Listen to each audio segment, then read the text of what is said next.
Hi, and welcome to my TED Talk.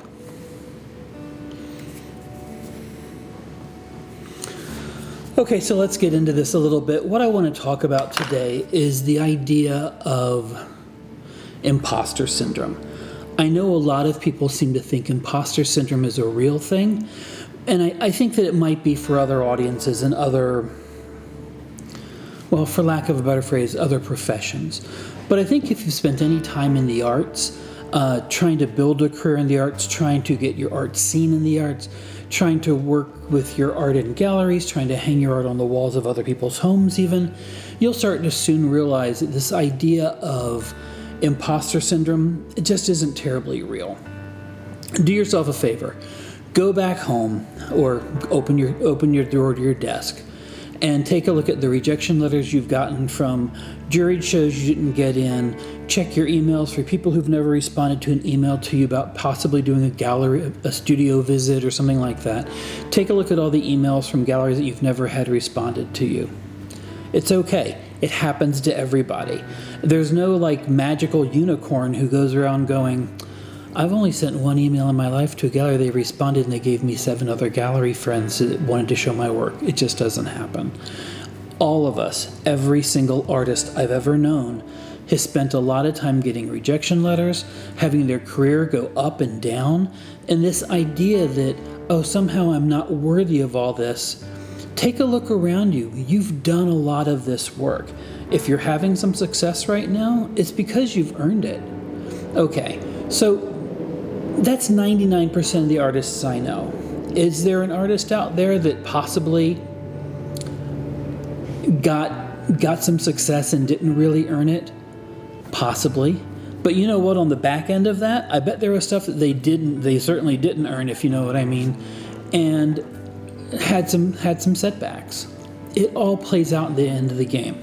There's a joke, it's like we all meet in the long, slow middle.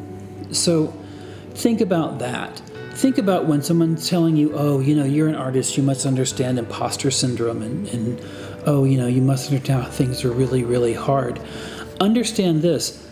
There is no job when you get out of art school. No one sits outside of a studio and going, oh, I see you've done a very nice painting. Here's a job for $75,000. These things don't exist.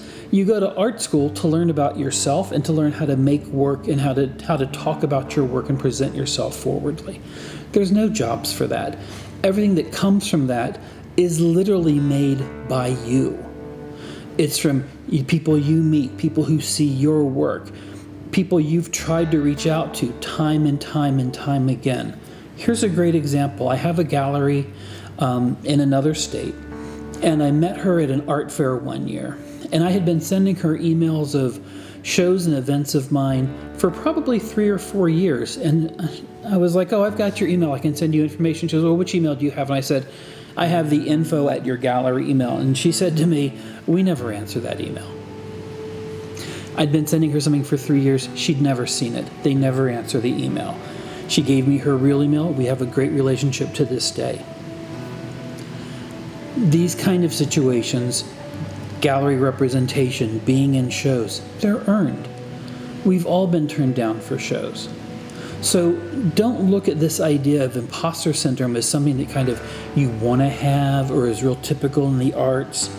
Because the visual arts, and I'll include acting in this, I'll include painting, sculptor, I'll include even food work. I think all of them are arts, and I think they're all creative endeavors.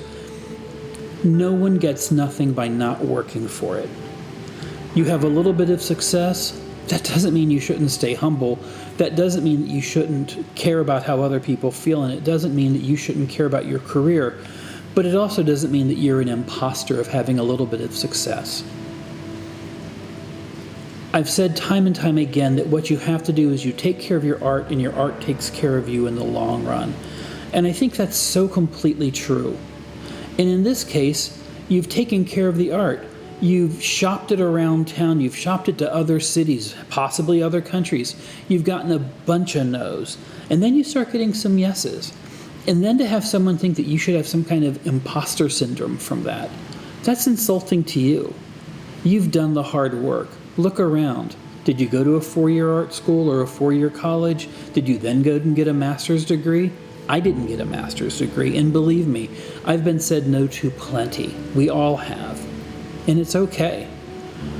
A no is not no forever. A no is simply not right now. When people start talking about artists and they talk about that they really want to talk about imposter syndrome, don't fall into the trap. It's not worth it for you. It's not worth it for your well-being. You know, a lot of people used to look at things like imposter syndrome as simply low self-esteem. Do you have low self-esteem? Okay, that's possible, and that's something you can work on. Most artists I know have had someone tell them something that hurts, and they've probably said it without even wanting to say it. I recently learned I said it to an artist. I thought I was being honest and helping them along, and evidently it really hurt their feelings.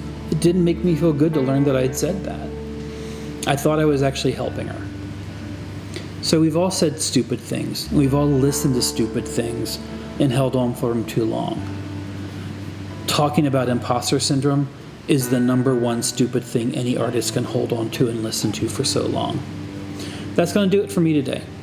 Thanks for taking the time to listen and watch. Like and subscribe if you can. I really appreciate all of your comments from the last video of art scams. And thanks again. I'll see you later.